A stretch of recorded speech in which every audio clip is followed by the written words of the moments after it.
IHSG baru saja tembus rekor tertinggi sepanjang sejarah. Semua headline media bilang pasar sudah mahal. Tapi ada cerita yang lain yang jarang dibahas. Sektor properti justru masih tertinggal, bahkan minus 20% dari puncaknya di tahun 2021. Dan sektor ini ada satu nama besar, yaitu Pakuan Jati dengan kode saham PEWON. Kalau Anda pernah ke Tunjungan Plaza Surabaya, Kota Kasablanka Jakarta, atau Ganjara City, Anda sudah bisa merasakan bisnis PEWON ini tanpa sadar. Seperti kata Peter Lynch, behind every stock is a company. Find out what is doing.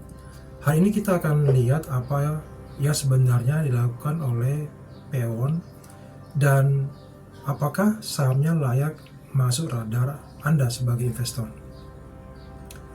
Masalahnya, properti bukan sektor yang mulus. Suku bunga naik, cicilan rumah makin berat. Harga minyak naik, biaya material melonjak.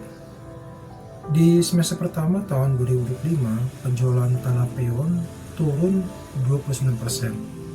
Sedangkan untuk kondominium minus 7%. Wajar saja kalau banyak investor berpikir, apa iya saham seperti properti seperti PEWON ini masih menarik. Di sini kita ingat pesan Charlie Munger yang pernah mengatakan, the big money is not in the buying and selling, but in the waiting. Properti memang sektor yang menuntut kesabaran. Tapi tunggu dulu. Data PEWON justru membuat kita perlu menganalisa lebih dalam. Contohnya, ROE atau return on equity di atas 10%, EPS-nya tumbuh lebih dari 60%, dan labanya naik signifikan. Harga sahamnya masih di Rp384, padahal kalau dihitung nilai wajarnya di Rp610. Seperti kata Benjamin Graham, price is what you pay, value is what you get. Jadi kalau nilainya ada di Rp610 tapi pasar masih memberi harganya di harga Rp384, bukanlah ini suatu peluang. PEWON bukan sekedar mall dan apartemen, mereka sedang menyiapkan mesin pertumbuhan jangka panjang. Contohnya, cadangan lahannya ada di 530 hektar, kapital ekspenditurnya 2,4 triliun dan belum terpakai. Dalam proyeknya kalau dihitung-hitung itu sekitar 20 triliun, yaitu mulai dari Bekasi Superblok, ekspansi kota Kasablanka, proyek baru di Semarang, Batam, bahkan ada di IKN, ibu kota negara kita yang baru. Di sini pesan Peter Lynch sangat tepat. Know what you own and know why you own it. Kalau kita tahu PEWON punya aset, punya proyek, dan strategi seperti ini, kita juga tahu kenapa sahamnya masih menarik, meski pasar belum menghargai sepenuhnya.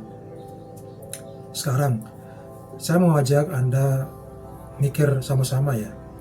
Kalau PEWON under value, kira-kira apa langkah yang kita perlu lakukan sebagai investor? Masuk sekarang atau tunggu katalis seperti suku bunga BI turun atau ada insentif pajak baru? Seperti kata Baron Rothschild yang kemudian sering dikutip oleh investor besar termasuk Peter Lynch, the time to buy is when there is blood in the street. Dan hari ini sektor properti masih penuh dengan pesimisme. Pertanyaannya adalah, kita mau ikut panik bersama mayoritas atau justru kita lebih berani membeli ketika orang lain masih takut? Dari PEWON ini kita belajar bahwa harga saham tidak selalu mencerminkan nilai. Pasar sering terlambat menghargai. Tapi untuk investor yang sabar dan berani dan mau melakukan riset lebih dalam, disitulah kesempatan dapat ditemukan. Seperti kata Warren Buffett, opportunities come infrequently. When it rains gold, put out the bucket, not the thimble. Dan jangan lupa pesan Peter Lynch, in the long run is not just how much you make, but how much you keep. Artinya, investasi bukan sekedar cara cepat cuan, tapi membangun portofolio yang bisa bertahan dan tumbuh secara konsisten. Hari ini Peon ada di posisi under value, namun fundamentalnya kuat dan proyeknya jangka panjang yang sifatnya jangka panjang masih ada cukup masif ya. Pertanyaan terakhir untuk Anda, saat hujan emas turun, apakah Anda sudah siap dengan ember besar atau masih ragu-ragu ya dengan membawa gelas yang kecil? Disclaimer ya, ini catatan penting bagi Bapak Ibu yang mendengar analisa ini. Analisa ini sekali lagi bukan ajakan untuk membeli atau menjual saham tertentu. Semua keputusan investasi sepenuhnya ada di tangan Anda. Lakukan riset tambahan, sesuaikan dengan profil risiko Bapak Ibu, dan investasikan hanya uang yang siap untuk Anda kelola jangka panjang.